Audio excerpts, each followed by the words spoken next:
¿O estoy con Pedro Martínez de la Rosa o debería llamarte Nipponichi?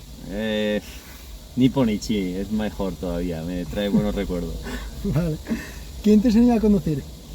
Me enseñó a conducir, bueno, un poco mi padre, un poco mi curiosidad, realmente, ¿no? Porque yo aprendí a conducir con el Renault 5 de mi madre cuando mi madre iba a la piscina a tomar el sol y se despistaba, yo le cogía el coche y en el parking, con 9 Ahora le añitos... llaman despistarse, ¿no? Le llaman despistarse. Sí, se despistó con el sol.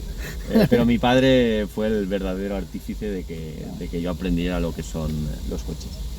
Oye, además de tu época en la que tú fuiste piloto de Fórmula 1, ¿qué otra época o qué otro coche o qué otro compañero te hubiera gustado coincidir?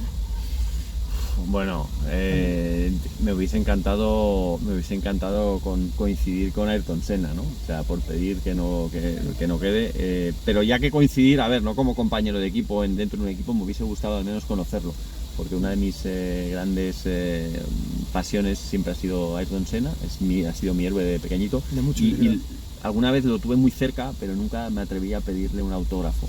Nunca me atreví a decirle hola o te admiro mucho, porque he pasado por todos los equipos donde estuvo Ayrton Senna, desde Fórmula Ford, Fórmula 3 hasta Fórmula 1 con McLaren, ¿no? O sea, he conocido a Ayrton Senna por las historias de sus mecánicos y de sus ingenieros. Te hubiera prestado un poco de mi descaro para pedirle una foto.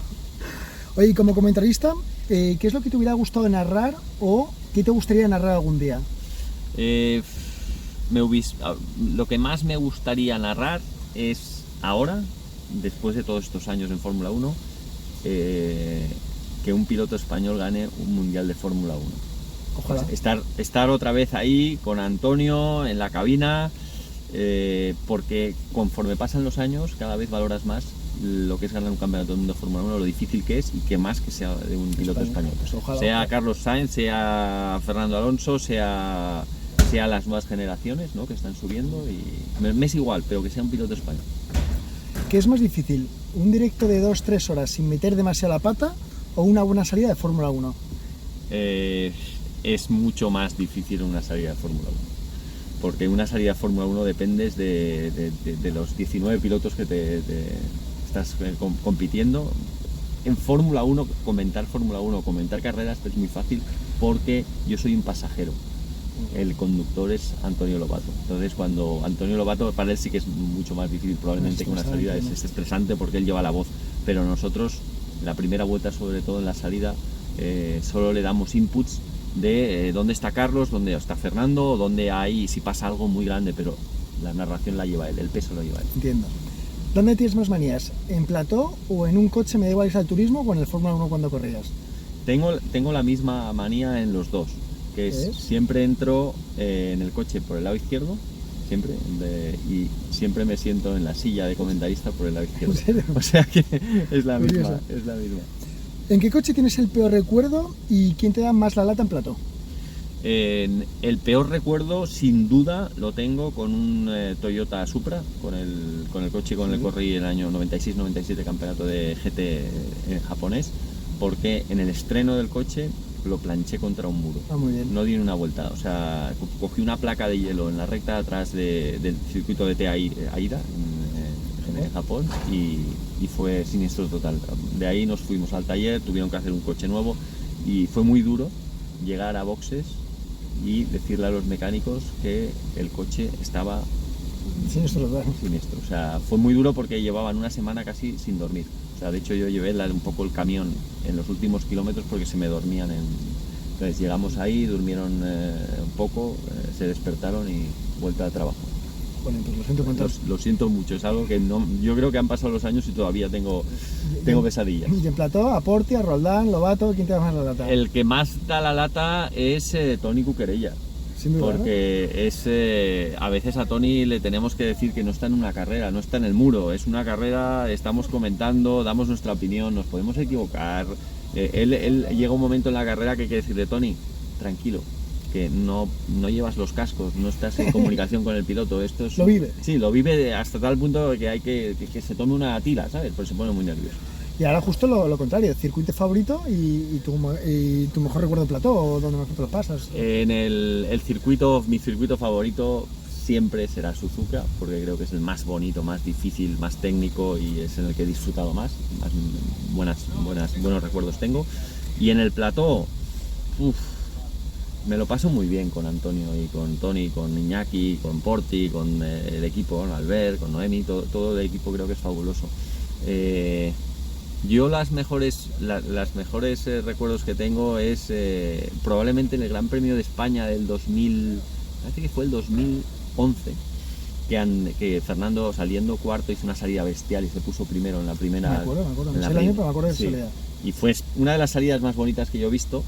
Y Antonio se animó tanto que primero Antonio hace un paso que está sentado, se sienta con las piernas en la silla y así la salida es monumental, se pone de pie en la mesa, pero bueno, de pie, se pone como arrodillado en la mesa o medio trepando en la mesa, ¿no?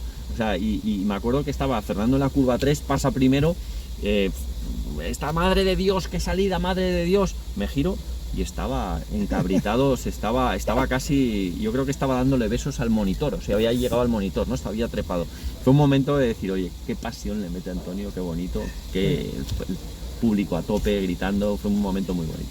¿Sabes que además de Fernando Alonso y además de ti, hay otro piloto español que ha conseguido un podium? ¿Sabes quién es? Marqués de Portago. Sí, señor. Sí. ¿Sabes? La carrera del Reino Unido de 1956. No lo sabía, sabía que era Marqués de Portago, pero... Pregunta de trivial superaba. Sí, me siento muy orgulloso de ser uno de ellos. O sea, es algo que siempre... Es algo que siempre digo, oye, hacer un podio es muy complicado en Fórmula 1, en cualquier categoría, pero en Fórmula 1 estás toda tu vida para llegar ahí. A ver, Pedro, esta pregunta tómatela con humor porque se la echan todos mis entrevistados y todos han contestado. ¿Sí? ¿Has tenido alguna de relaciones sexuales en el coche? Por supuesto. ¿Quién no? Que levante la mano. Que levante la mano. ¿Quién no? Pues yo no levanto la mano. Es más, creo que el coche ha sido siempre la herramienta de ligoteo para los de nuestra generación. Ahora tienen el móvil, pero antes solo teníamos el coche, que normalmente era prestado, y normalmente el mío, en mi caso, además, era el de mi madre. No, como todos hemos robado el coche al principio. Oye, lo peor de ser piloto en activo es perder las tarjetas solo de las compañías de seguro, de viajes. En plan, ¿sabes? Como es el síntoma de que tu vida vuelve a la normalidad. Sí, ¿no? Ya no tienes todas las millas. Exacto, es cuando te empiezan a hacer el downgrade, ¿no? De platino, oro, plata y luego al final ya... Pasajero normal, ¿no? Sí. Y ese día, que es el que es mi día a día ahora, ¿no? Porque he sufrido los downgradings estos, significa que estás haciendo las cosas bien, ¿no? De que todo vuelve a la normalidad, porque no se puede vivir con ese nivel de estrés. En Fórmula 1 hay muchas cosas que no dependen de ti. ¿En plató pasa lo mismo? En plató pasa lo mismo, pero en plató la diferencia principal es que tienes un equipo de gente que te tapa o te ayuda, te echa un capote. Cuando estás en un monoplaza, tienes que improvisar solo tú, te sientes como un auténtico superviviente. Como Marco el día de la madre, ¿no? Sí, más o menos. Nos metemos un poco en jaleitos. Tema mujeres. ¿Por qué crees o qué piensas, o sea, no sé cómo formularlo para no hacer ningún tipo de comentario machista, pero ¿por qué no están a nuestro nivel? ¿Qué le pasa?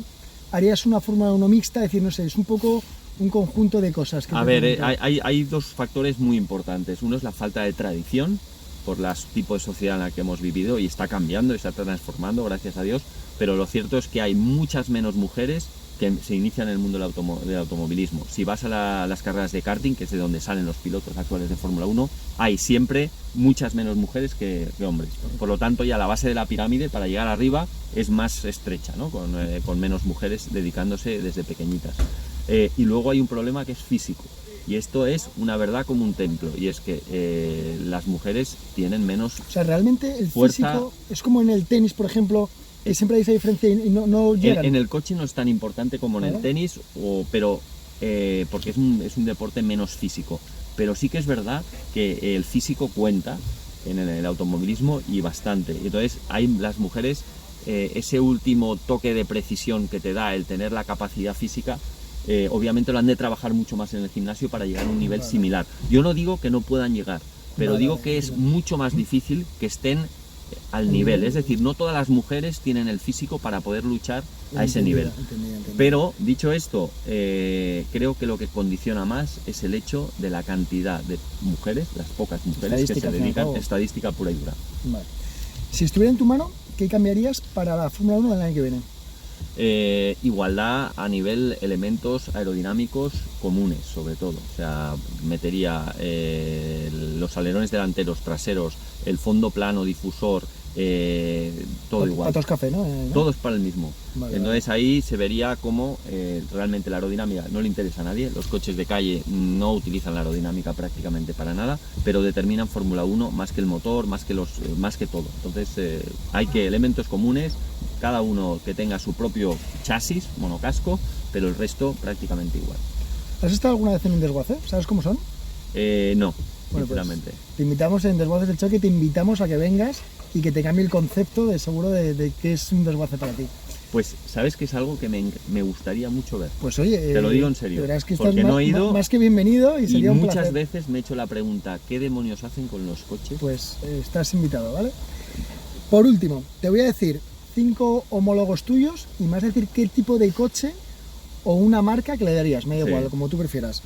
A Fernando Alonso. ¿Qué coche le daría? ¿De calle? Sí. Un McLaren Senna. Fernando Alonso. Michael Schumacher.